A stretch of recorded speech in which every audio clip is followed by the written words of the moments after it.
get some sun, baby, it's time to go.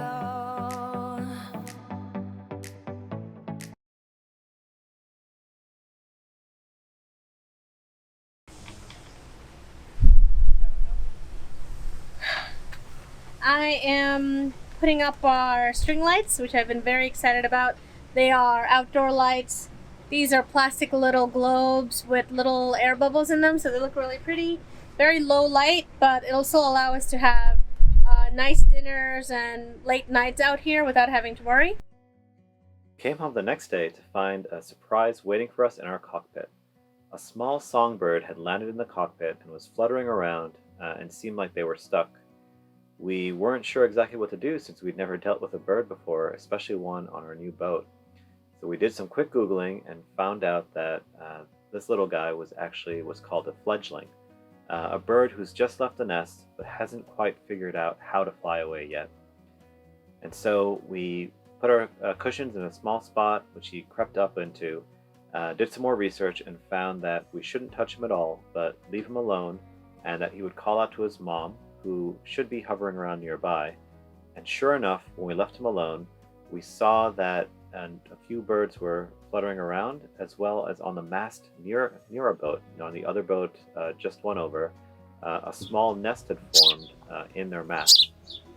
So we affectionately called him Petey, and throughout the day he called out to his mother.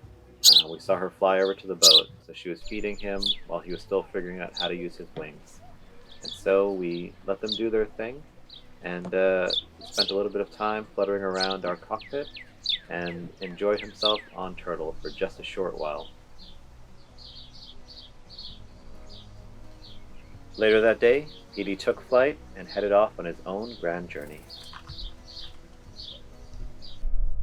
Alright, so one of the things that I've wanted to do for a while now is the spice rack. It's kind of been sitting at the do later project list. I found this in the back of a store, and it is going to become a spice rack. I don't know what it was in its previous life, but it has a bunch of screws that I need to take off, sand it down, and kind of refinagle this to become our spice rack. So I'm excited. Let's go. So we got all of these screws out of this guy, and they were just sticking out in various places. Maybe it was used to hold this down, but let's sand her up and see how she looks. Unfortunately, the more we fixed it up, the less it felt like the spice rack belonged in the interior of the boat. So for now, we scrapped the project and we'll come back to it another time. One of the big projects that have been keeping us here has been, one is the refrigerator that needs to be fixed, the other is the mast that needs to go up, and the third is this, which is our hatch. Our hatch had a big crack in it, and long story short, we need to replace it. So we just got the new one in, and yeah, we're just gonna replace it up. So this awesome garbage bag has been doing a very hard job for the last 3 weeks. So let's see how it goes. I don't know how much we're supposed to do. It should be coming off.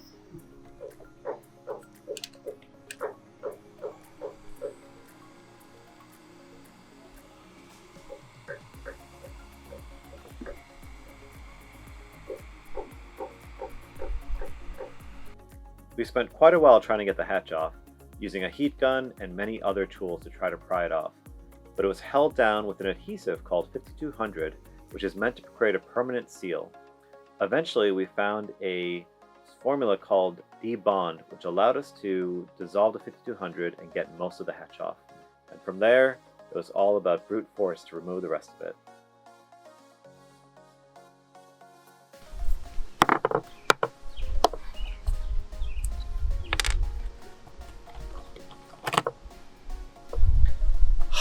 Okay. Alright, so that's the last piece. You can still see all of this incredibly stretchy stuff here is 5200. This is still all over that. So we've got to clean all of this up, and definitely not using this when we put our own hatch on, just so we can get it off in the future if we need to. Yeah, look at it. Like, this has probably been applied almost 30 years ago, and it's still that strong and that stretchy.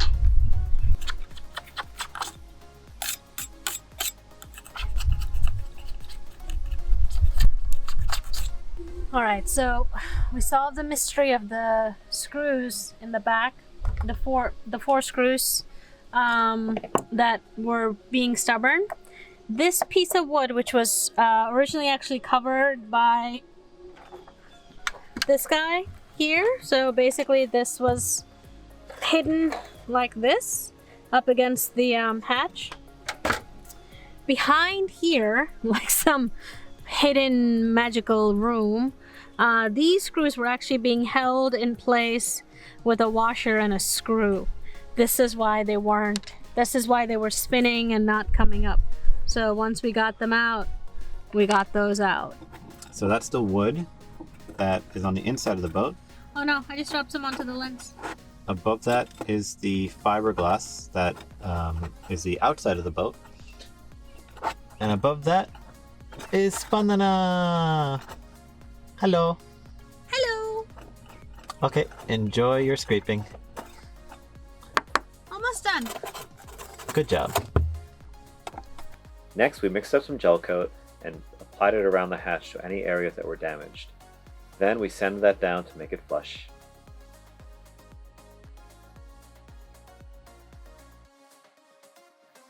Then, for the very first time, we had to mix together some fiberglass resin so that we could fill in any of the holes that were left behind from the removal of the old hatch.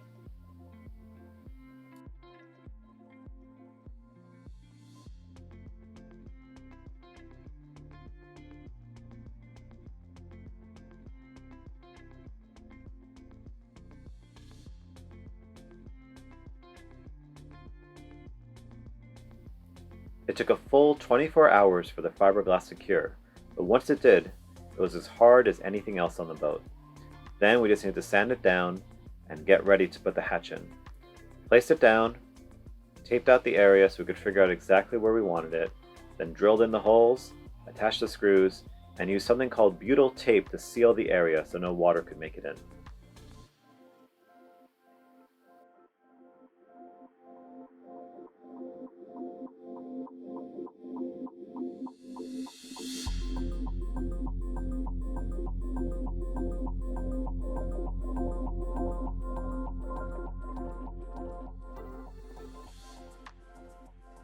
Okay, so it's getting pretty late as you can see, but the hatch itself is in.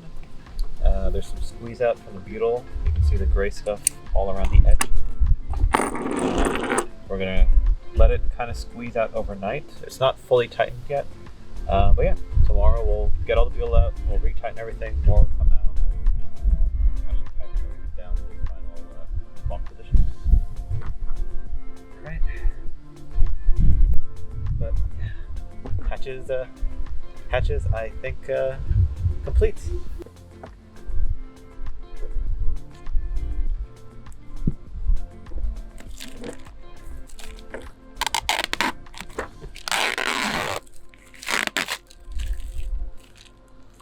There she is. All done.